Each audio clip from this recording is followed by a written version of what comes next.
Hey guys, welcome back to the channel. Today we'll be talking about massive news of how Hedera compares to Solana, and we'll also be discussing the recent Hedera association with FedNow. So before we talk about the main story today, I'd like to show you a clip which features Mance Harmon going into detail and providing insights in regards to the qualities of Hedera's association and partnership with FedNow. Just an RTP, enabling RTP. When you think about real-time payments, whether it's the banks or it's FedNow, the tech that they have, generally speaking, is just the rails, right? It's just the payment rails.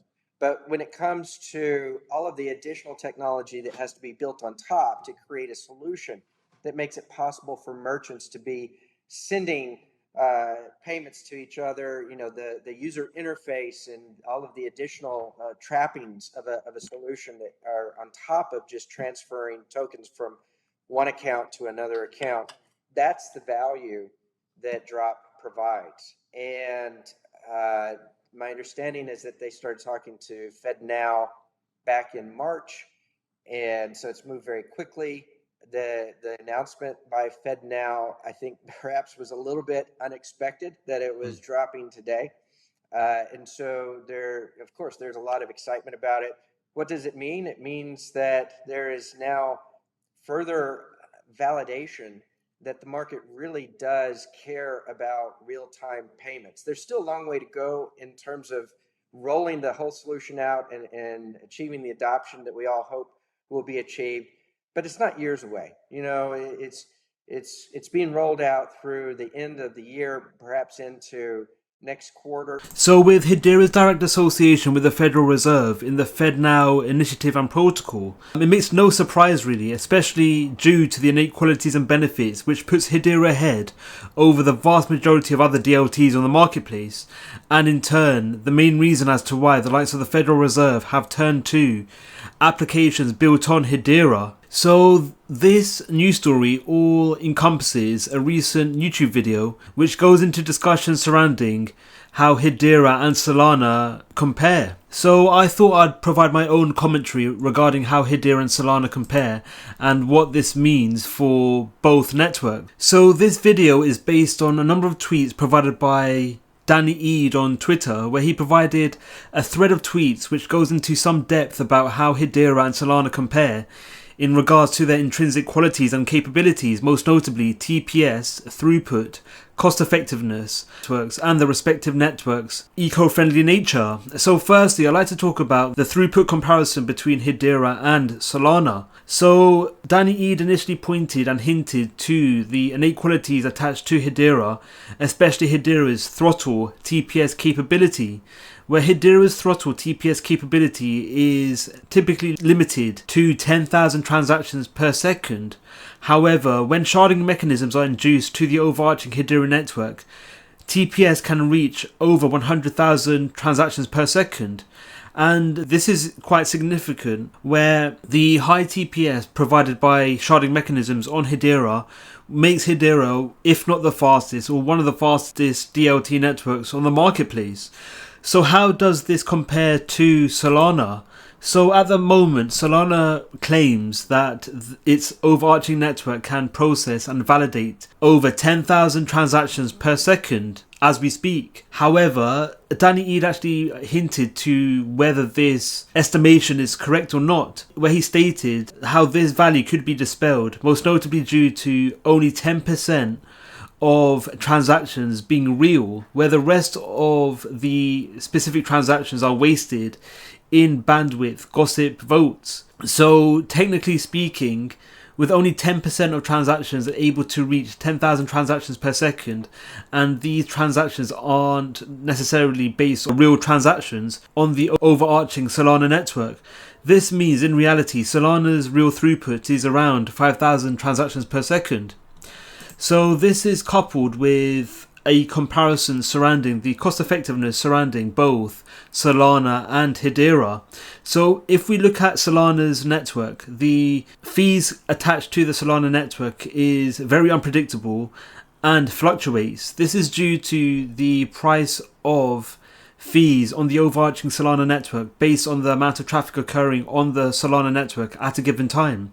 And this is in stark contrast to the Hedera network, where, as in comparison to Hedera, fees attached to the utility of the Hedera network in terms of gas fees are predetermined and denominated in HBAR. So this means that if a organization, business, or an individual wishes to utilize Hedera's network for tokenization utilities or just general usage of the network's transaction capacity and capability, these actions will be denominated at fixed rates. So this means that businesses can keep track of their costs, their marginal costs, more effectively if they choose to leverage and harness the benefits attached to the Hedera network rather than the Solana network, which again, their fees are a lot more unpredictable and fluctuate at greater degrees compared to the overarching Hedera network. So this is one of the main reasons as to why more organizations may choose to leverage Hedera's network rather than Solana, especially for business protocols and developments. And this could go a long way in improving the utility of the Hedera network and could lead to more organizations or even businesses to base their offerings on Hedera rather than competitor DLTs, in this example Solana. So another point put forward by Danny Eade is how Hedera's asynchronous Byzantine fault tolerance capability compares to Solana's proof of history network protocol, where Solana's proof of history is not a consensus algorithm, where Solana describes its proof of history concept as clock before consensus. So this means that there's verification delays in regards to the synchronization of block emissions and slot schedules. So this means that when blocks synonymous with the Solana blockchain are created, there could be delays in their creation, and this could lead to delays in the verification of transactions on Solana, and in turn the Solana network may not move and function as smoothly as compared to the Hedera network. And this is all coupled with the proof of history framework associated with Solana has led to a number of outages on the overarching Solana network. So the excessive amounts of outages observed on the Solana network may have been caused due to the limitations proof of history provides, and this is in stark contrast to Hedera's network, where its consensus mechanism is backed and based through asynchronous Byzantine fault tolerance. So this makes Hedera a lot more secure and makes Hedera one of the most secure networks on the marketplace. So this point was put into further depth and insights, where the asynchronous Byzantine fault tolerance algorithm is noted to being the gold standard for security in DLT innovations as associated and linked to Hedera. So the asynchronous Byzantine fault tolerance algorithm capability means that there's a lower risk of the Hedera network experiencing security hacks, and as a result there's a lower risk of the overarching Hedera network being hacked. So all of this is coupled with Hedera also having a lot more accredited organizations which are actively utilizing Hedera's network, whereas the initial clip featuring Martins Harmon indicated, the Federal Reserve's FedNow payment protocol is actually harnessing the benefits of Hedera's network in terms of its ability to verify and enable transactions to be authorized very rapidly and seamlessly. And this is the main reason as to why the Federal Reserve chose the Drop app, which again is built on Hedera, rather than potential apps which may be present on Solana. So Solana can't really compare with Hedera in regards to partnerships and in regards to large scale organizations actively harnessing their network for a number of initiatives and protocols. So Danny Eade also referenced to Hedera's TPS, where the TPS consistently ranges between 1000 to 1500 TPS, and the network's TPS actually peaked to 10,000 during specific instances.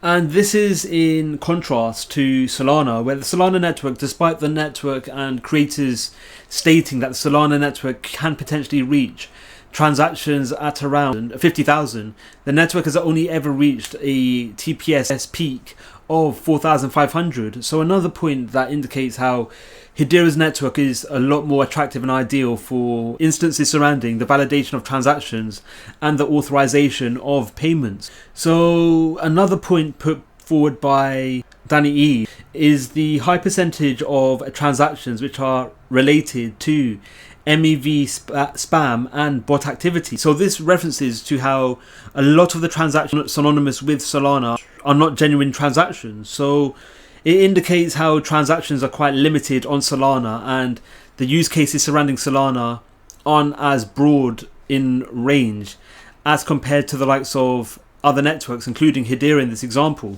So another exciting initiative and point detailed by Danny Eid is again another partnership Hedera is at the center of, where Hedera is working with one of the largest organizations within the law industry in Avery Dennison, where Avery Dennison has actually leveraged the Hedera network for its Atma supply chain protocol, where Atma's supply chain protocol is distinguished and is actively based on Hedera and enables distributed transactions across multiple nodes. And this means that supply chain actions on Atma can be logged and observed and verified at any given time through, again, the benefits associated with the Hedera network. And this puts Hedera ahead over the likes of Solana again, as again Solana doesn't really have this degree of partnership and their qualities are quite limited, and they don't really have any use cases surrounding supply chain activities, unlike the likes of Hedera. So again, another exciting protocol and partnership Hedera is at the center of is the recent Hyundai-Kia partnership. And this is coupled with Hedera also having one of the most esteemed governing council members compared to all other DLTs on the marketplace. And again, Solana cannot compete with Hedera in regards to partnerships at all. So another win for Hedera in terms of its innate qualities and the degrees of partnerships Hedera's network has. And finally, Hedera is also at the center of other developments across the financial sphere, including CBDCs, where Hedera is working alongside a few fintech organizations, including MTech, in regards to the designation and design of CBDCs for a number of nations around the world, where one example of a nation which is set to potentially harness the innate qualities of MTech's Hedera-backed CBDC platform is both Nigeria and Ghana, where both nations are actively working in conjunction with MTech to design and develop their own CBDC framework. And again, all of these actions and protocols will be established and verified and provided the potential to function through the utility of Hedera's consensus service, which again will be the underlying innovation that enables transactions to be authorized and validated in regards to CBDC activities. So another exciting protocol and development Hedera is at the center of, and another factor that puts Hedera ahead over the likes of Solana, where Solana isn't really associated or involved in any other financial developments I can think of, especially CBDC initiatives. What are your thoughts on Hedera? Do you think HBAR is a better investment than Solana's native cryptocurrency? Let us know your views in the comments below. Thank you for watching Crypto Clan. Don't forget to like, subscribe and click on the notification bell. Let us know your views in the comments below. Thank you for watching, and we'll see you in the next video.